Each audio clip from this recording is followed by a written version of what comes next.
పుట్టిన తర్వాత మనిషి చూశాడు ఈ లోకంలో, సూర్యుడు ఉన్నాడు, చంద్రుడు ఉన్నాడు, భూమి ఉంది, ఇవన్నీ కూడా తిరుగుతున్నాయి. ఈ విశ్వంలో మనం గాలి పీల్చుకుంటాం. ఇవన్నీ మనం పుట్టిన తర్వాతే తెలుసుకున్నాం.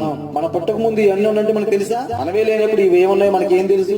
తెలీదు. కానీ పుట్టిన తర్వాత ఎన్ని ఉన్నాయని తెలుసుకున్న ఈ మనిషికి చనిపోయిన తర్వాత కూడా 2 లోకాలు ఎదురవుతాయి. అందులో ఒక లోకాన్ని మనం తప్పించుకోవాలంట. ఏ లోకం అది? పాతాళ లోకం. దాని గురించి ఏమని చెప్తున్నాడు చూడండి, 24వ వచనం. క్రిందనున్న పాతాళము తప్పించుకునవలనని బుద్ధిమంతుడు పరమునకు పోవు జీవ మార్గమున నడుచుకుందును. నిజమైన జ్ఞానవంతుడు ఏ మార్గాన్ని వెతుకుతాడంట? పరమునకు పోవు జీవ మార్గమునందు నడుచుకుంటాడు. జీవ మార్గం ఎవరికి ఇస్తాడు దేవుడు? నేను పరిశుద్ధుడిని గనక మీరు పరిశుద్ధులై ఉండండి. ఆ పరిశుద్ధుడు ఎక్కడున్నాడు? పరలోకంలో ఉన్నాడు. మనము కూడా పరిశుద్ధులుగా ఉంటే ఎక్కడ ఉంటాం? పరలోకం.